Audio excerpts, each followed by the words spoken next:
Excuse me, yes. Right now, just myself. It's independent.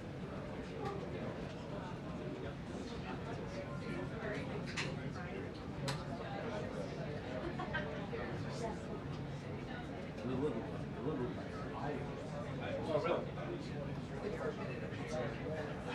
I'm from Illinois. Terrible city. Terrible. Well, Chicago is a problem. It is a problem. But Chicago runs the league, so therefore. New York. Yeah. Ask about Israel? No. For the last time. Too bad we don't have something like President Lincoln. He won't get elected today. It's still true. Yeah, he's the best president. Really, are you gonna have your look back there? No, I'm just right for right now. Why are you asking so many questions, Rod? Why are you? Can you just let me live? We don't want crazy stress. No. You have a car? Oh, sure. Yeah. Do you have a car? I do not. It's fairly recent. No, it's I don't know. I should be. It's mostly. Yeah, it's a Latin American. So, what special issues are? Yeah, Yeah, I had an interview with Tom. oh, I'm great. Yeah.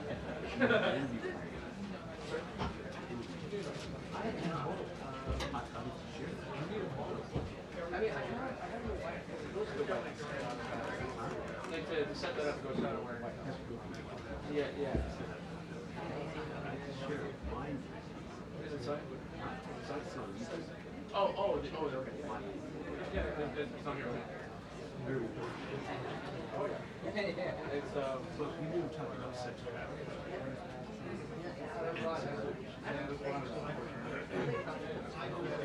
more than 4 years.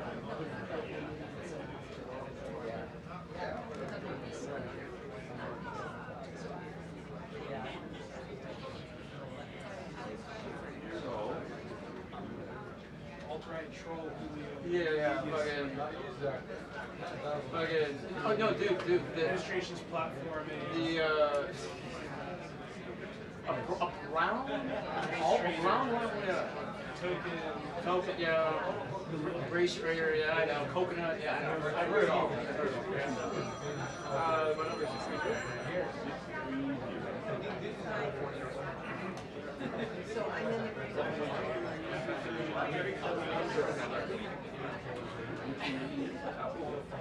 yeah. Yeah, sure. Name your names? Yes, but the fund is not going to be more. What is All it call that back we're to doing? Sandra. Yeah. So what's certified?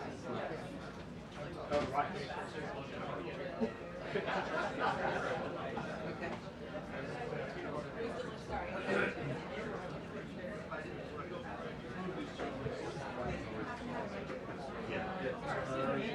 So who do you hold? Yeah. Okay. 630-407-710.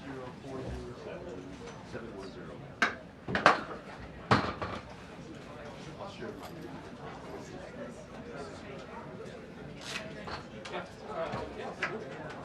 You're looking at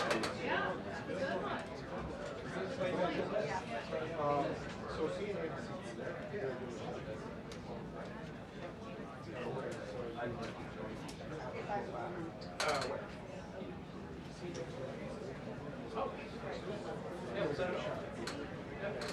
talk as loud as you would. Sorry, guys. Oh, I would say, I would say,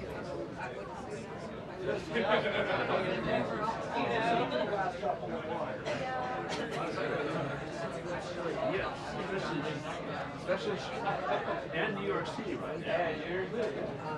Yeah, we got a lot of mentally ill people in New York City.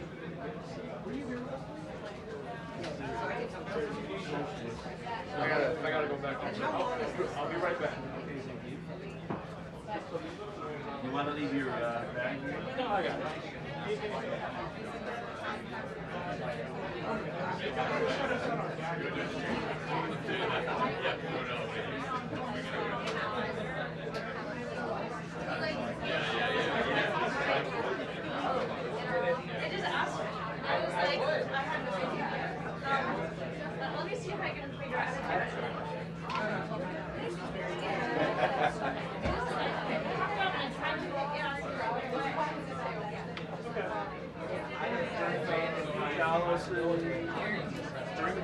Yes, during the briefing. Yeah. Okay.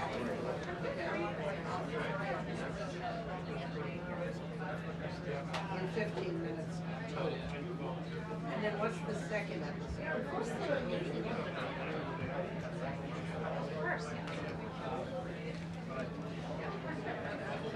Okay, what is the question for the second episode?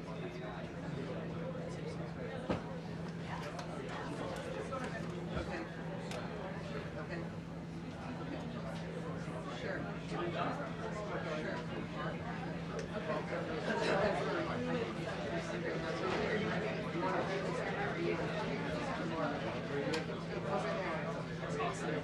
Sorry. Yeah, because I don't. I think those need to stay open. They need to stay open. So sometimes. Yeah, do you want? Yeah. Sure, sure, sure. Oh, you're right. All right, sure. Yeah, it was cool. A little bit. Okay. Sure. Sure, sure, sure.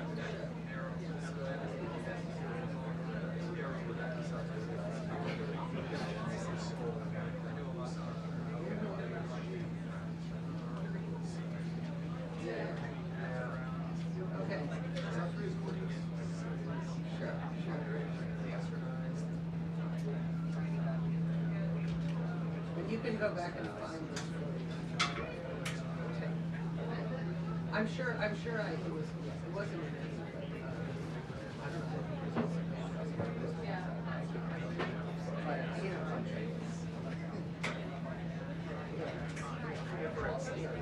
Well, there were many.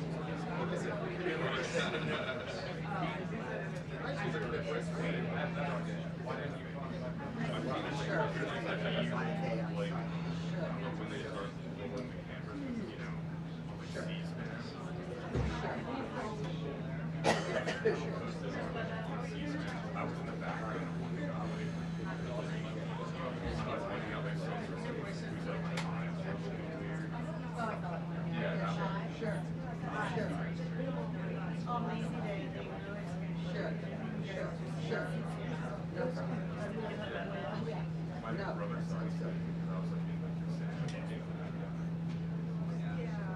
Yeah,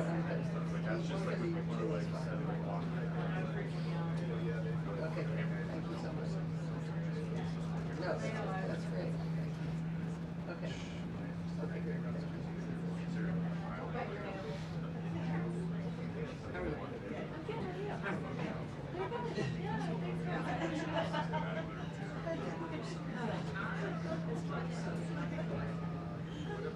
How are you? Where are they? That's always a great question. When around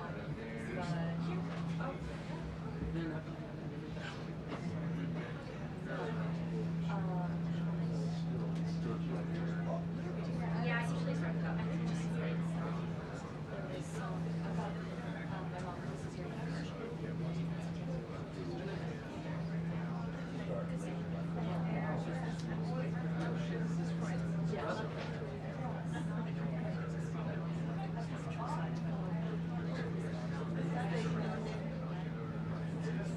So she has one sister? She's one of seven. I was gonna say, She's no, five. that's what you don't know. She's one of five girls. Okay, and then the brother. He was super.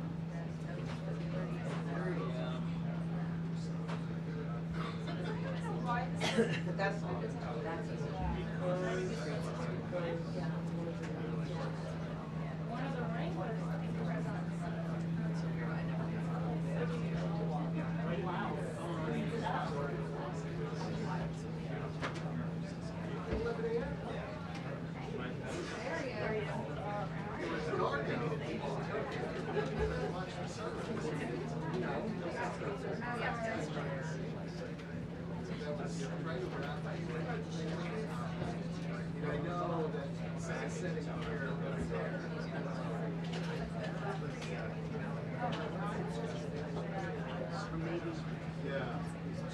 Yeah.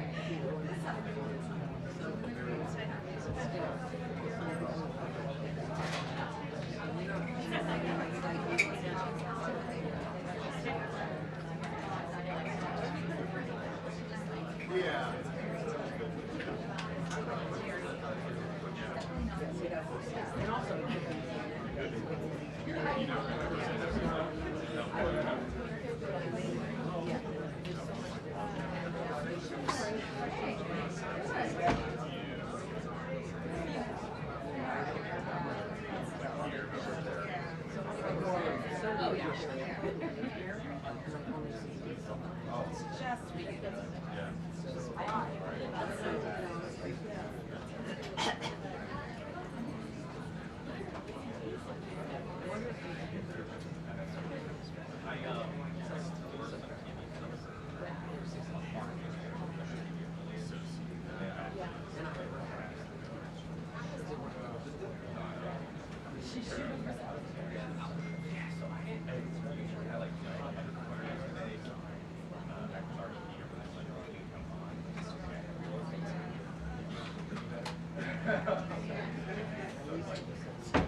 It's really cold, I think.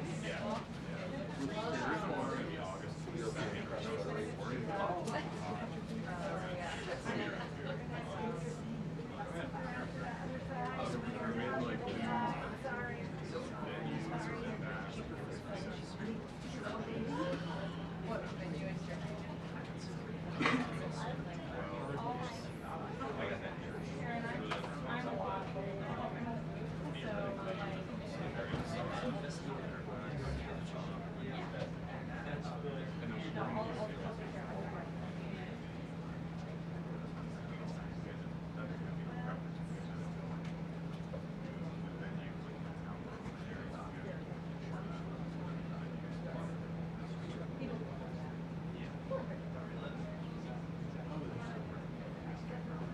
Also, if it's during the meeting, it's kind of across the street from international. I don't know. Like, they actually, like, just sitting close to each other. I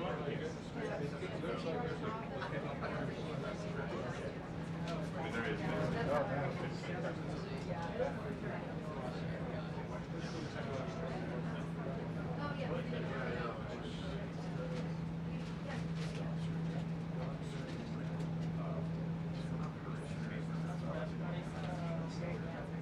They allow that.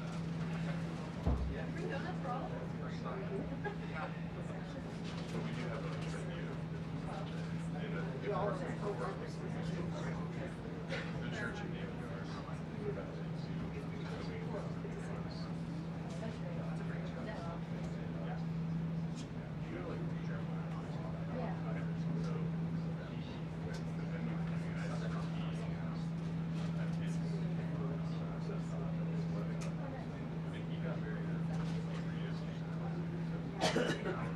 Yeah, and it was like, I've done the hour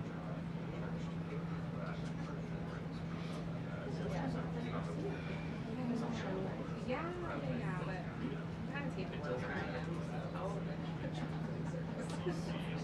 Popping up in Asia. Yeah. Yeah, it is good.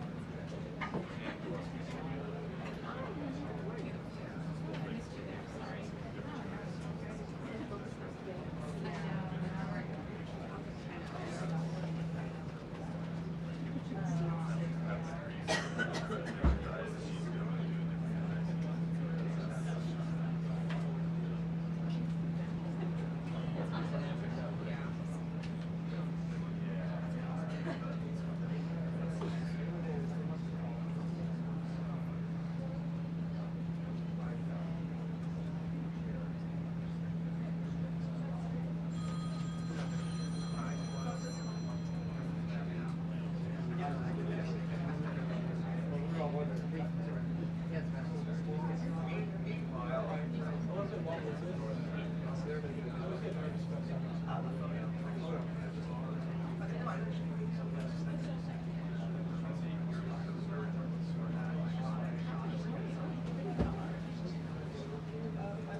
That's kind of hard for you to do what you do, which was cut the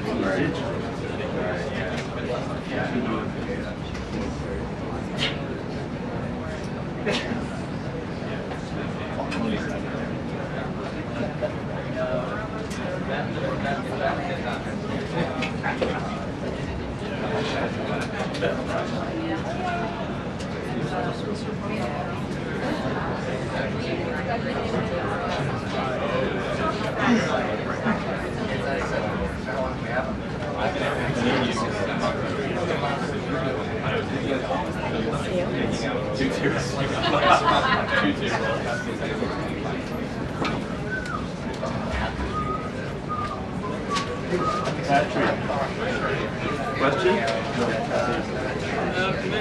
What? Not up to me.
I mean, you know, that's the issue. That's really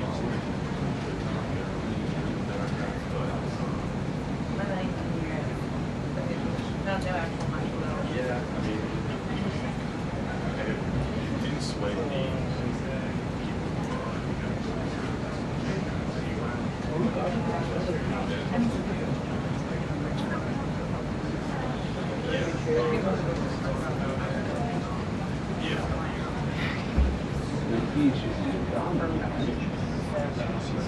well, there's, yeah, there's a lot of stuff on it.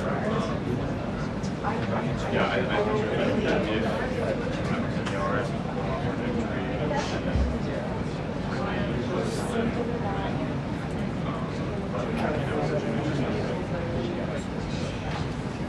we don't have like a food here.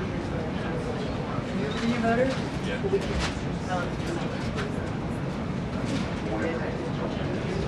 Oh, great. And I have an idea. I'll just do that. 2 minutes until the briefing. 2 minutes until the briefing.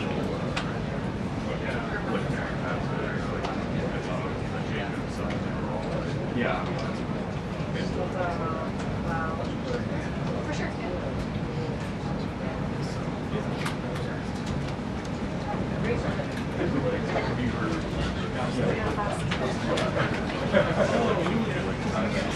Oh, yeah. Forgot you guys were up here.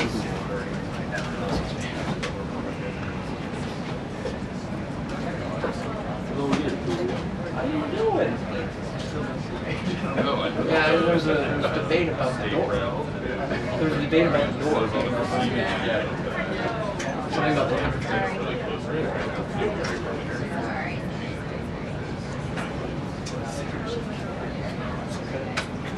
Did you see that? That's what people were saying. Many people were saying. People familiar with the situation. They are. Isn't it? No, it's ours. It's just Oh, good. Too much fun. Yeah, you could say that. I could. Yeah, there's so many colors you can wear on this day.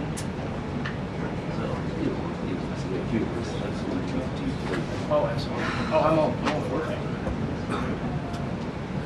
Why are you looking at me the wrong way?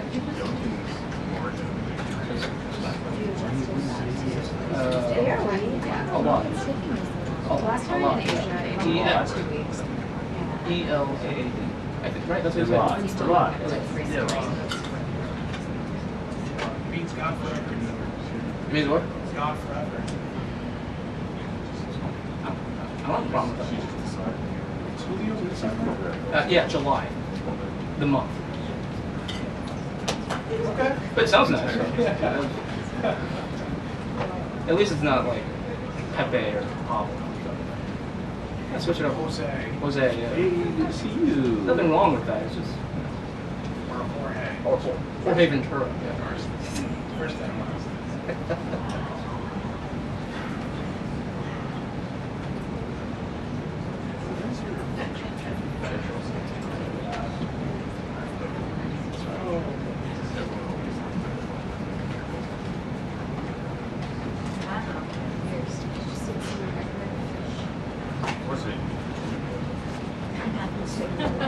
I've already included it in a note before.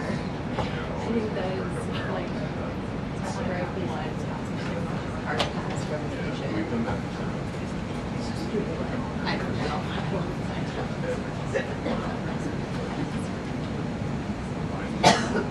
Singapore. I actually did mention it. Good afternoon, everybody.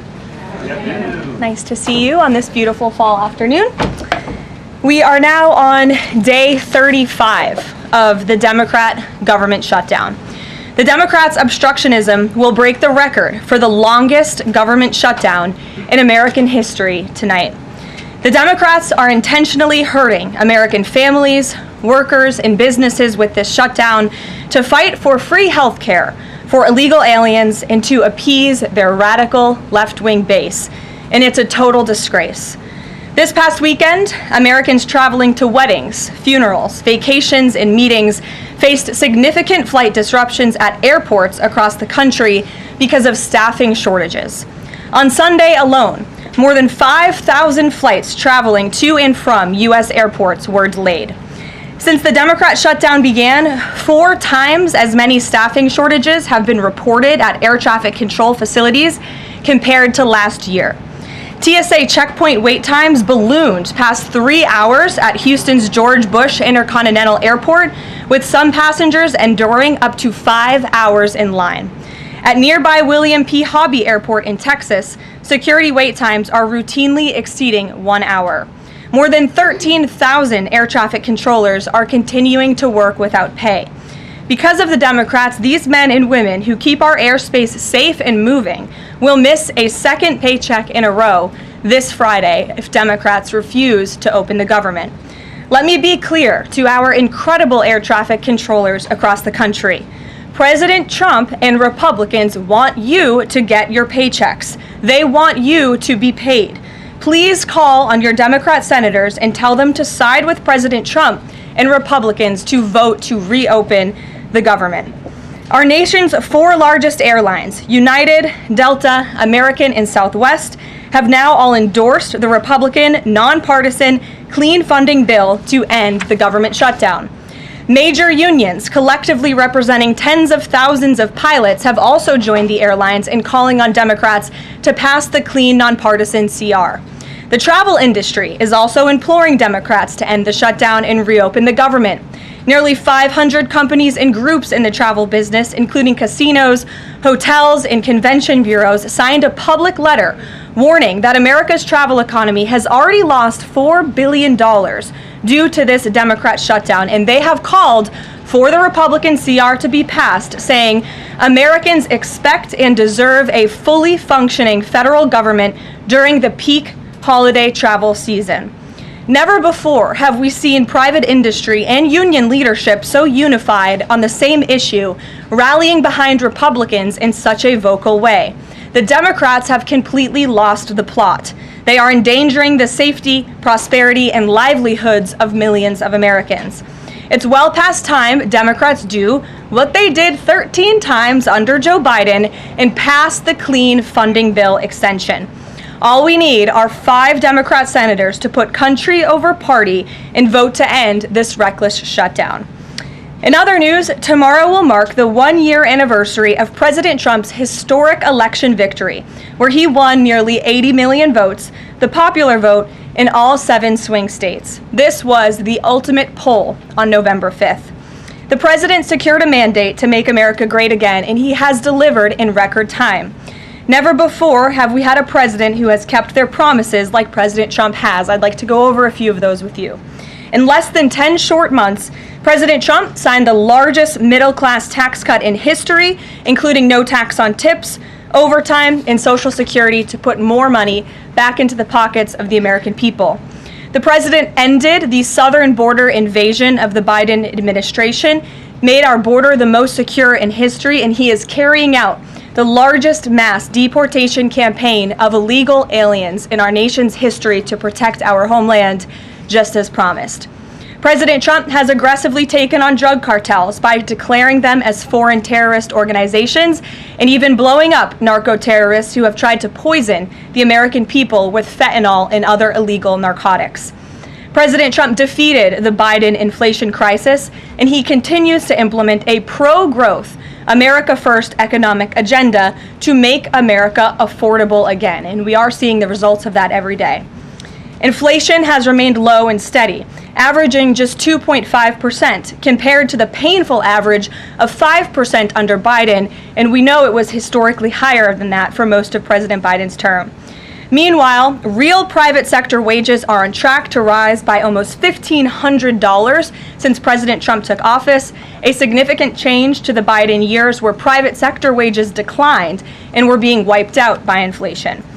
President Trump has ended the reckless war on American energy and unleashed energy dominance, with gas prices now plummeting to their lowest average levels in more than 4 years. President Trump implemented powerful tariffs to rebalance America's trade deals, protect American workers, and returning our country to be a manufacturing superpower once again. As a result, the president has secured trillions and trillions of dollars in private and foreign investments into the United States, which are creating high-paying jobs for the greatest workforce in the world. The president has restored America's place as the leader of the free world through his unwavering peace through strength foreign policy that has already ended 8 wars and counting. And the president ended illegal DEI initiatives in our federal government and is returning our country to a merit-based society based on common sense. President Trump protected opportunities for women and girls to compete safely and fairly by continuing to keep men out of women's sports. Americans have a president who works tirelessly, literally 24/7, to improve their lives and make our country better than it has ever been before. So with that, today we will open it up to questions, and we will start with our independent journalist in our new media seat, Julio Rosas. Julio, please start. Thank you. Thanks, Caroline. So over the weekend in Mexico, a mayor in Michoacan, Carlos Manso, he was assassinated while celebrating Dia de Muertos with his family. His assassination has sparked a lot of outrage. A lot of Mexicans are very upset. They're blaming President Claudia Sheinbaum for not taking the cartel threat seriously enough. Yesterday, she said that, once again, she's not going to allow any foreign military intervention to take on the cartels on Mexican soil, and that Mexico is not going to pursue a drug war similar to what they've done in the past. So my question is President Trump satisfied with Claudia Sheinbaum's approach to cartels? And if not, has Manso's assassination kind of opened up some new options for the United States to pursue regarding cartels? Well, first of all, with respect to this specific news item and this alleged assassination that took place in Mexico, I know the Trump administration, we are aware of that, and of course we condemn all political violence anywhere in all forms. As for Claudia Sheinbaum and the president's relationship with her, I think he has a lot of respect for her as president of Mexico, and he also really appreciates the coordination that she has provided to the Trump administration. I can't speak for her and what she's doing internally in her country. I can speak for the president in saying we are continually pushing Mexico to do more to tackle the drug trafficking and the drug cartels within their country, and we are working with them in any way that we can. And the president has obviously used the full range of executive options in his authorities to crack down on drug trafficking at our southern border and to designate these cartels as foreign terrorist organizations and additional actions as well. Just one more question. Sure. So at the Antifa roundtable that we were at just last month, myself and the other panelists made the recommendation to the president for, speaking of foreign terrorist organizations, to have Antifa not just be domestic terrorist organization, but be designated as a foreign terrorist organization since they have cells in other countries. He mentioned to Secretary Rubio, because he was in the room at the time, to look into that. So I just wanted to see if there's an update on that. Sure. That process is most definitely taking place. I don't have any announcements for you on that today, but I can certainly assure you the administration is working on it, and I'll check in on it and get back to you, Julio. It's a good question. Thank you very much. Jackie. Thank you, Caroline. Zohran Mamdani blamed the president for bomb threats and intimidation at polling locations. He said, quote, part of the general approach of the Trump administration has taken to intimidate voters with baseless allegations of voter fraud as a means of trying to repress the voice of Americans across this country. I want to give you a chance to respond to that. Yeah, I saw those comments from Mamdani. I think they are completely irresponsible, and they are based on zero evidence. And I think this is just another example of how the Democrat Party unfortunately stands for nothing. All they stand against is President Donald Trump. And I think it's quite sad to see that we have someone at the top of the ticket on an election day today saying such things about the president when he obviously had absolutely nothing to do with those threats. And on the shutdown, Democrats have been pretty quiet about the president's push for the nuclear option, terminating the filibuster. Is there any concern around here that Democrats might actually want Republicans to get rid of the filibuster so that one day when they're in power again, the door's already open for them to pack the Supreme Court, give statehood to D.C. and Puerto Rico, make mail-in balloting permanent, those kinds of things? I think the president has been very realistic and strong in his position on the filibuster. He's been very vocal about it. I just spoke to him about it. He feels really strongly about this. Republicans need to play tough and they need to play smart. That's how the president feels. And we know that Democrats, if they are ever given a chance at power again in this city, they will absolutely take away the filibuster from the United States Senate. In fact, you had 49 Democrats who already voted to do this before. The only reason it did not move forward was because you had 2 Democrats who are no longer in office because they were run out of town by the far left radical base of their party. And so President Trump is quite clear on this. He wants to see Republicans move as many good pieces of legislation for our country forward in the next 3 years of his administration as they possibly can, and the filibuster is one means to doing that. Talked to Johnson and Thune about it. I know that they had both voiced some opposition. Have there been any conversations with them? He has. He's made his position to them very clear, both publicly and privately. Ouija. Thanks so much, Karoline. Can you help clear up some confusion about SNAP benefits? Because Sure. the president just posted that they will only be given out when the radical left Democrats open the government and not before. But just yesterday, the administration said it would comply with a court order to expend the full amount of SNAP contingency funds by end of business day yesterday. So did the administration distribute that money or defy that court order? No, the administration is fully complying with the court order. I just spoke to the president about it. The recipients of these SNAP benefits need to understand it's going to take some time to receive this money because the Democrats have forced the administration into a very untenable position. We are digging into a contingency fund that is supposed to be for emergencies, catastrophes, for war.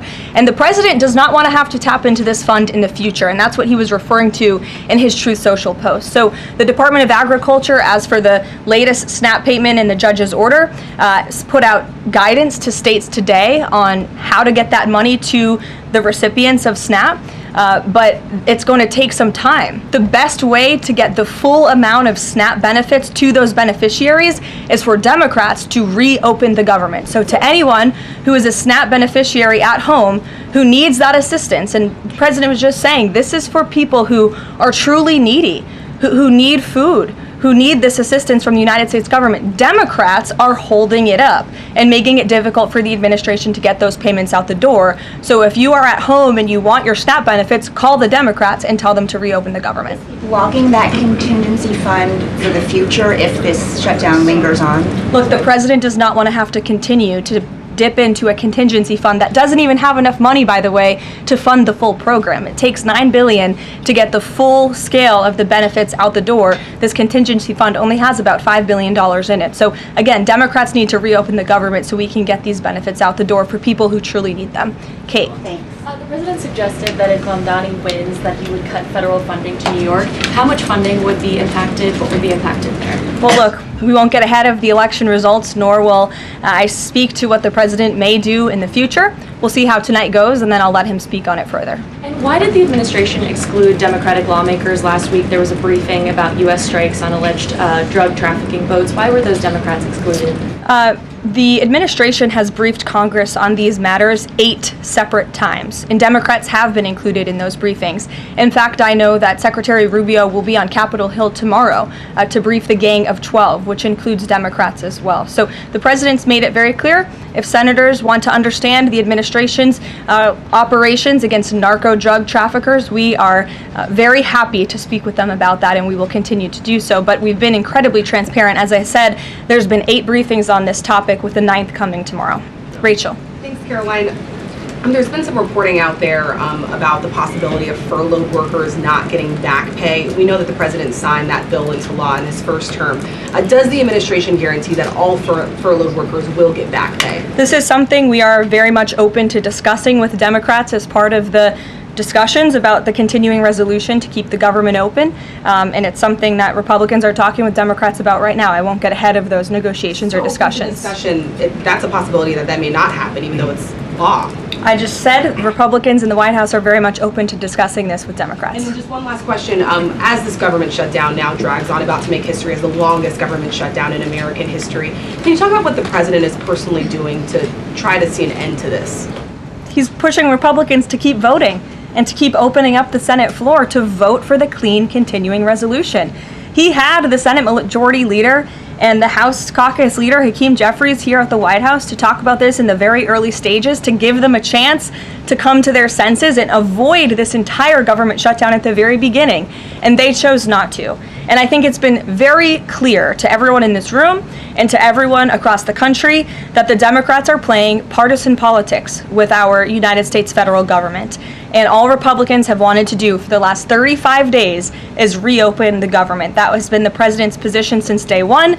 It is his position today on day 35. And all we need are 5 common sense Democrats with have a little bit of courage and come to the table and vote with Republicans. I saw Senator John Fetterman on television last night saying that he hopes more folks in his party will step up. And we certainly agree with him on that point. Sure. Karoline, the president posted on True Social that the voting underway in California is, quote, rigged. What evidence does he have of that, and what does it mean that mail-in ballots in that state are under legal and criminal review? By whom and why? And also, in this vein, does the White House still plan to issue an executive order banning mail-in voting, and what legal authority do you have to do that? The White House is working on an executive order to strengthen our elections in this country and to ensure that there cannot be blatant fraud, as we've seen in California with their universal mail-in voting system. It's absolutely true that there's fraud in California's elections. It's just a fact. It is just a fact. They have a universal mail-in voting system, which we know is ripe for fraud. And if you want to deny that, I'm happy to provide you all of the evidence for it. I'd be glad to send that to you after this briefing. Rigged. Fraudulent ballots that are being mailed in the names of other people, in the names of illegal aliens who shouldn't be voting in American elections. There's countless examples, and we'd be happy to provide them. As for executive action the White House is taking, yes, we are looking into that. And like any executive order, of course, any executive order the president signs is within his full executive authority and within the confines of the law. Stephen. Thank you, Karoline. I've got 2 questions I'd like to ask you about New York, but first I'd like to ask you about breaking news from the Attorney General.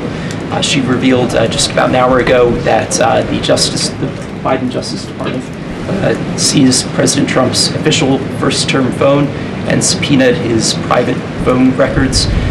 Do you have a reaction to that? And also, do we know if they actually got those private call records? I saw the Attorney General's post on that. For additional questions, I would refer you to the Department of Justice, but I think this is just further evidence of the egregious overreach and weaponization of government that took place under the previous White House against then former President and now President Donald J. Trump. It was a clear effort by the Biden White House and the Biden DOJ to go after the president, and this is just further evidence of that. On New York, we've seen the president's messages that he's put out, but could you describe how he's feeling as a New Yorker watching this election? Well, the president is a New Yorker and he loves New York. It is his home. He talks about that all of the time, and he's made his thoughts on this election quite clear, I think, himself. In the back, yes, go ahead. Thank you. Over the weekend, there were reports. I was going to you in the green, but go ahead and then you can have your question. Thank you. Over the weekend, there were reports that President Trump was due to host President of Syria, Ahmad al-Sharia, on Monday. Do you have any preview for that meeting? Is he expected to invite him to join the U.S.-led anti-ISIS coalition? I can confirm that that meeting will be taking place here at the White House on Monday, and this is part of the president's efforts in diplomacy to meet with anyone around the world in the pursuit of peace. And as you know, when the president was in the Middle East, he made the historic decision to lift sanctions on Syria to give them a real chance at peace. And I think the administration, we've seen good progress on that front under their new leadership. And so he will be here at the White House on Monday, and I'll let the president speak further on it on Monday. Yes, go ahead. Thank you, Karoline. I was just curious, you had mentioned there that President Trump, as we know, has been speaking with Republican leaders in Congress about reopening the government. Is he involved in any other negotiations, and is he prepared to sign something if a deal does come out by the end of this week? On top of that, with SNAP benefits, does he have any authorities or considering any authority there to release more funds to help people who are desperately needing these benefits? So look, I think I've already answered the question on SNAP. We're complying with the court's order, and we're getting that partial payment out the door as much as we can and as quickly as we can, but it's going to take some time because, again, this is a prorated payment that we're tapping into a contingency fund for. The best way to get those payments out the door is for Democrats to reopen the government. But yes, the president is in constant communication with his friends on Capitol Hill. They know, they call, he answers, he picks up the phone. He's a very transparent president in that way. And as soon as the Democrats pass the clean continuing resolution, President Trump will be here to sign it. Michael. Thank you, Caroline. President Trump has threatened to go into Nigeria guns a-blazing if Nigeria's government does not stop the killing of Christians in that country. Has the White House heard back from Nigeria's government on this threat? As the president stated, Michael, if the Nigerian government continues to allow the killing of Christians, the United States will immediately stop all aid and assistance to Nigeria and may take action to wipe out the Islamic terrorists who are committing these horrible atrocities, especially against innocent women and children. I don't have any further announcements on that for you today, but I can assure you the President of the United States is watching this situation unfold very closely, as is our Secretary of State, Marco Rubio. Question, Caroline. President Trump has endorsed Andrew Cuomo in New York City's mayoral race. He has not by name endorsed Winsome Sears in Virginia's gubernatorial race. Why is that? Look, as you know from this podium, I'm quite limited in what I can say with regards to ongoing political elections. I think the president has spoken for himself and what he wants to see take place in these elections today. Leavitt. Thank you. I would like to ask you about India-US relationship. What is President's thoughts on the future of India-US relationship? I'm sorry, Leavitt, can you repeat that? What is President's thoughts on future of India-US relationship? I think he feels very positive and strongly about it. As you know, he recently, a few weeks back, spoke to Prime Minister directly when he celebrated in the Oval Office Diwali with many high-ranking Indian American officials here at the White House. We have a great U.S. ambassador to India in Mr. Sergio Gore, who will represent our country very well. And the president and his trade team continue to be in very serious discussions with India with respect to that topic. So I know the president has great respect for Prime Minister Modi, and they speak pretty frequently. Thank you. Hi, yes. On the air traffic controller crisis ongoing, Secretary Duffy said he will now start to cancel and ground flights next week to maintain safety. Should people fly next week given this new information, and is the administration encouraging people to stop flying altogether and look at alternative transportation modes? The administration is encouraging Democrats to reopen the federal government so this chaos and disruption to our air traffic control system in the United States of America stops. It is ridiculous that we have even gotten to this place and that the Democrats have continued to shut down the government with 35 days, our air traffic controllers continuing to work unpaid, every single major airline in our country coming out and begging the Democrats to please reopen the government. And you had a Democrat staffer who was quoted, I believe in Politico a few weeks back, saying, short of planes falling out of the sky, we are not going to reopen the government. That is a reckless and dangerous statement from someone who didn't want to put their name on that statement, but we know it came from the Democrat Party. And I think we're very clear. We want to reopen the government so we can resume travel in the safest and most efficient way possible, especially as we head into the busiest travel season of the month. We have Thanksgiving in a few weeks. And so Americans across the country need to make it very clear to their Democrat representatives that we want this government to be reopened so we can resume safe and efficient travel. Fran. Caroline, as of last I checked, the president still had not commented on the death of former Vice President Dick Cheney. Is the White House involved in the funeral arrangements in any way? Does the president plan to speak at the funeral? Has he spoken to anyone in the Cheney family today? And does the White House have an opinion on whether or not the former vice president should lie in honor or stay in the Capitol? I don't believe the White House is involved in that planning, or at least hasn't gotten to it yet. I know the president is aware of the former vice president's passing, and as you saw, flags have been lowered to half staff in accordance with statutory law. Jasmine. Thank you. Back on the question of the filibuster, how much political capital is President Trump willing to expend to get Republicans to do what he's asking? I mean, will we see him at the Hill? Will he be calling folks over here? What exactly is President Trump planning to do outside of these true socials and maybe some of these private conversations to get Republicans to fall in line? Look, I think you'll see. I think you'll see the president continue to engage very strongly and consistently with his friends on Capitol Hill. I don't have any meetings to read out for you at this time, but I think you should stay tuned and keep your eyes on Truth Social on this matter. The president's making his position on it quite clear. And again, he is right. Republicans need to play tough. We know that this is what the Democrats will do if they are ever given the keys to power again. And he wants to pass as many good pieces of legislation as we possibly can for our country and for our people. That includes election integrity reforms. It includes additional tax policy. It includes, fixing our immigration system further in ways that only Congress can. And the president fears with a Democrat Party that is so radical and opposes everything he does and everything he says, this is the only option for Republicans to move forward. Karen. In a second question, President Trump said to CBS in the 60 Minutes interview that he did not know the Binance founder, which he pardoned. What exactly did he mean for that? I know it caused He means he does not know him personally. He means he does not have a personal relationship with this individual. And when it comes to pardons, the White House takes them with the utmost seriousness, and the president understands the responsibility that he has as president to issue clemency and issue pardons to individuals who are seeking that. That's why we have a very thorough review process here that moves with the Department of Justice and the White House counsel's office. There's a whole team of qualified lawyers who look at every single pardon request that ultimately make their way up to the President of the United States. He's the ultimate final decision maker. And he was very clear when he came into office that he was most interested in looking at pardoning individuals who were abused and used by the Biden Department of Justice and were over-prosecuted by a weaponized DOJ. And the individual you're referring to, that was certainly the case. Even the judge in his case said that the sentencing that the Biden administration was asking for was egregious and went too far. And so the president is correcting that wrong, and he has officially ended the Biden administration's war on the cryptocurrency industry, and I think that's the message he sent with this pardon.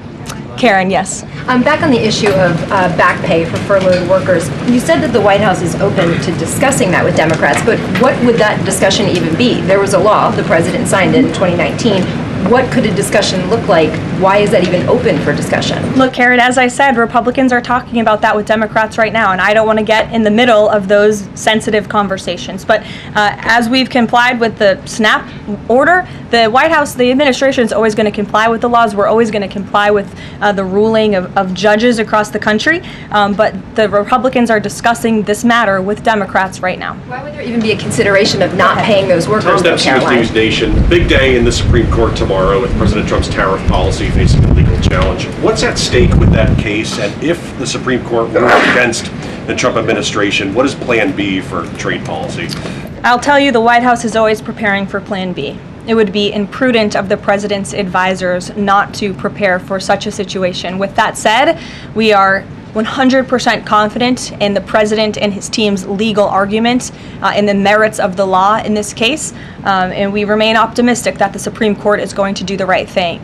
The importance of this case cannot be overstated. The president must have the emergency authority to utilize tariffs. Look at what President Trump has been able to do with the leverage and the power of tariffs. He's been able to sign peace deals all over the world and end global conflicts and literally save lives. He's been able to bring in trillions of dollars of investments into our country. In fact, this year alone, we are going to cut the deficit by $600 billion, namely because of the president's effective use of tariffs. And the president strongly believes that economic security is a matter of national security, and tariffs have a lot to do with that. And this case is not just about President Trump. It's about the use of this emergency authorization for tariffs for future presidents and administrations to come, and we're confident and hopeful that the Supreme Court will do the right thing. Kristen. Why did President Trump get an MRI during his recent visit to Wall Street? Look, as President Trump said, he would inquire with the physicians. I'll check back on that. But as the physical itself stated, Kristen, and as you all know, because you are all witness to it every single day, the president is in optimal physical health. This was a follow-up appointment, and we provided a detailed readout of that physical. I'm happy to give it to you again, and I can inquire further. With all due respect, an MRI is a very specific procedure. It's done on a part of the body looking for something specific, so it's not generally part of any kind of routine checkup. And in addition, President Trump has said that he wants to be transparent. He told us to ask the doctors, which we have and have not heard back. Why don't we have more information on this? As I said, I'll check back for you. Go ahead. Karen, can you update us on the mediation efforts this administration is leading in Sudan, trying to achieve a ceasefire there? Sure, yes. The United States is actively engaged in efforts to bring about a peaceful resolution to the terrible conflict in Sudan. We remain committed to working with our international partners, including Quad members, Egypt, Saudi Arabia, the UAE, as well as others, to lead a negotiated peace process that addresses both the immediate humanitarian crisis and the longer-term political challenges. I actually spoke with Secretary Rubio about this morning, as of course there's been, kind of an uptick in recent reporting on the matter, and he assured me that the administration is very much engaged. We're in pretty frequent communication with those Arab partners that I just mentioned, and we want to see this conflict come to a peaceful end, just as we have with so many others, but the reality is it's a very complicated situation on the ground right now. Yes. Hi, yes. Just trying to go back into the subject of Mexico. Is the Trump administration planning to send U.S. troops to Mexico to combat drug cartels, as reported by other outlets? That's not something I would confirm from this podium if it were happening, so I will not comment on that. Eamon. Thank you, Caroline. Why did the president decide not to go to the Supreme Court tomorrow? He had indicated earlier that he might want to go and attend in person. Yeah. Now he's saying he's not going to go. Why? The president did have an interest in attending the Supreme Court hearing tomorrow, as I just expressed how important it is to him, the administration, and the country, this case. But he is traveling to Miami tomorrow, as you all know, to give an economic address with the mayor of Miami and many global business leaders to talk about his historic success with the economy over the past 10 months and talk about sort of where we are headed as a country in terms of our economy. So he'll be traveling tomorrow on the road in Miami. That's why he won't be here, but Secretary Scott Bessent will be in attendance at the hearing tomorrow at the request of the president.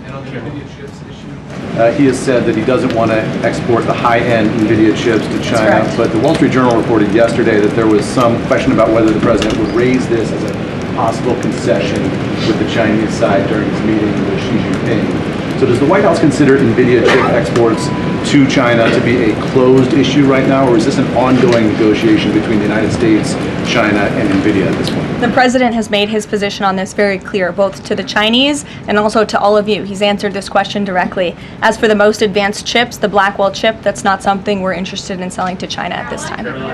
Annie. Does the president think that the results of the Virginia or New Jersey gubernatorial races tomorrow, or statewide races tomorrow, will in any way reflect a voter sentiment towards his administration?